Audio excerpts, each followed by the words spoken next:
मुफ्ती साहब अस्सलाम वालेकुम हुजूर। वालेकुम अस्सलाम, कैसे मिजाज हैं? आपकी दुआ जी, शुक्र अल्लाह का। ये देखिए, अभी चर्च ऑफ इंग्लैंड ने यह ऐलान किया है कि सारे गिरजे बंद कर दिए गए हैं।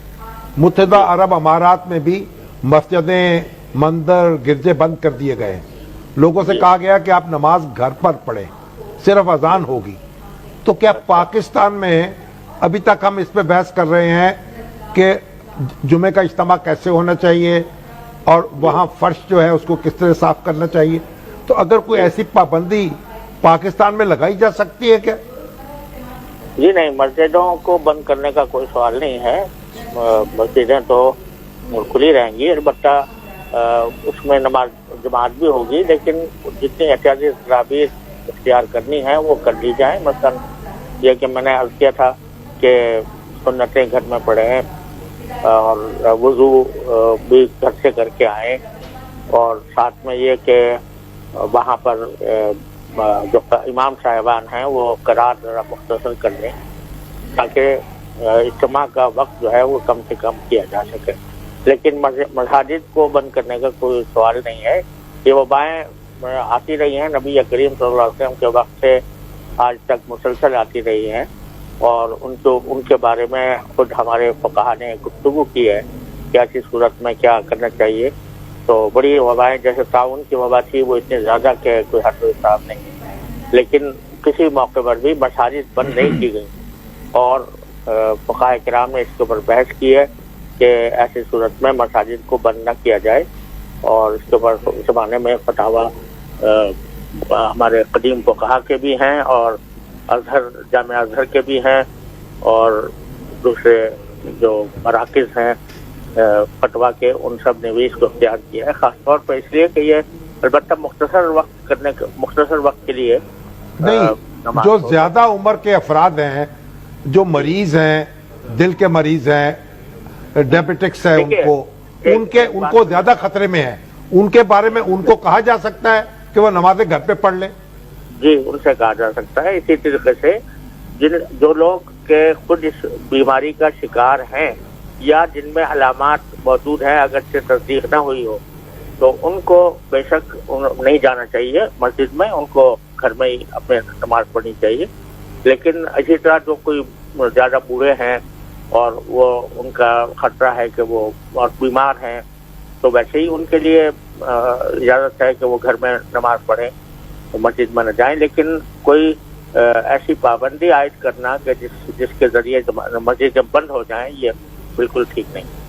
अच्छा, आपकी अभी मैं क्लिप सुन रहा था, आपने भी फरमाया रसूलुल्लाह सल्लल्लाहु अलैहि वसल्लम ख्वाब में आए और उसके बारे में आपने कुछ फरमाया।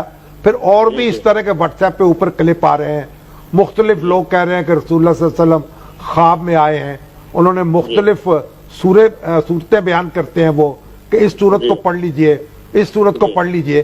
तो ये जो बातें मुख्तलिफ ख्वाबों में लोग बयान कर रहे हैं, इनकी कैसे तत्बीक करेंगे हम? देखिए, तदबीर तो करने की इसलिए जरूरत नहीं है कि पहले मैंने उसी वक्त याद किया था कि ख्वाब कोई शरीयत में हुज्जत नहीं होता, वो कुरान और हदीस की तरह हुज्जत नहीं होता कि उसकी तामील वाजिब हो।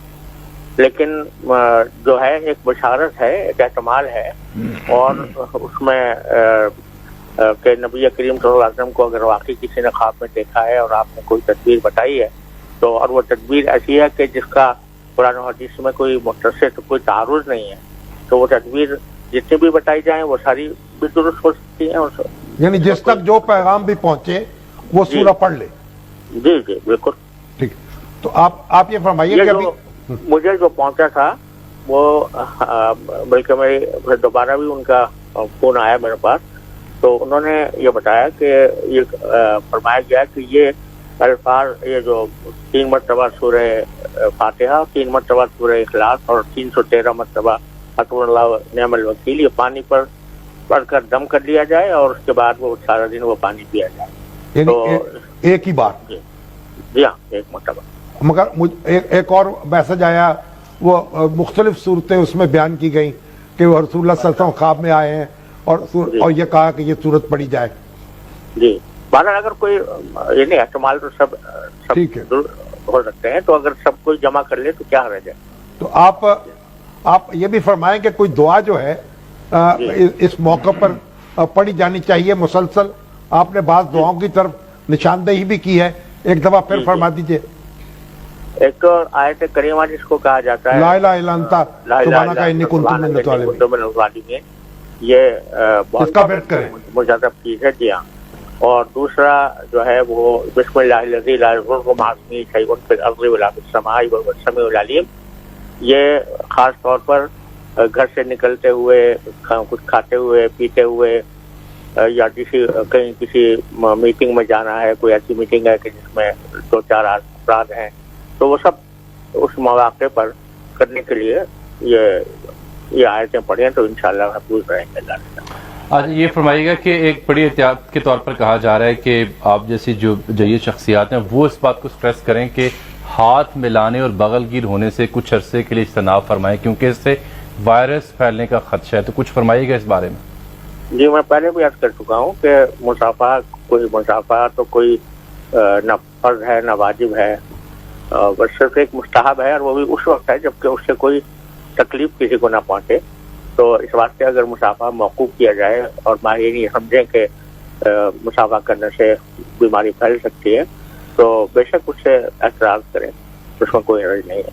और इसी तरीके से खासतौर से मानका जो है, मानका तो सिर्फ उस वक्त शरीयत में सुन्नत है जब कोई बाहर से आया हो, तो इसलिए कोई बगलगीर होना भी कोई एक और चीज ये है जो हमें फीडबैक भी आ रहा है और आपकी गुफ्तगू भी लोग बड़े ध्यान से सुन रहे हैं, वो ये कि ये सब तो अपनी जगह बिल्कुल हमारे ईमान का हिस्सा और हमारी तालीमात की ऐन मुताबिक चीजें आप बयान कर रहे हैं, लेकिन ये भी देखने वालों को इस बात पर भी उन्हें कायल कीजिए कि जो डॉक्टर्स की या माहिरीन की हिदायत हैं उस पर भी कान धरें। ऐसा ना हो कि उनको बिल्कुल सिरे से ही आप कहें कि जी ये कोई मसला ही नहीं है, हमने ऐसा नहीं करना। ये तो मैं बार बार अर्ज कर चुका हूँ और यहाँ पर भी अर्ज किया मैंने कि वही जो जितनी हिदायत दी जा रही हैं उनके ऊपर बहुत एहतमाम के साथ अमल करना चाहिए। यानी हुकूमत की तरफ से या डॉक्टरों की तरफ से? जी जी, हुकूमत देख रहा हूँ कि महकमा सेहत की तरफ से, डॉक्टरों की तरफ से, जो माहिरीन हैं इसके वो उनकी तरफ से मैंने देखा है कि बाज मजहबी रहनुमा बज़िद हैं कि हम अपने इज्तिमात करेंगे, वो कहते हैं हम खुद हिसार खींच लेंगे। ऐसे तो नहीं होता ना सर, ऐसी वीडियोस चल रही उनकी। नहीं, मगर देखिए ऐसा कोई शाज़ो नादिर नहीं होगा मेरे ख्याल में, बट उलमा के मुत्तफ़क़ा बयानात आए हैं। ठीक है, इसमें कोई दरअसल सारे मौकूफ कर दिए गए हैं। बहुत शुक्रिया मुफ्ती साहब, बहुत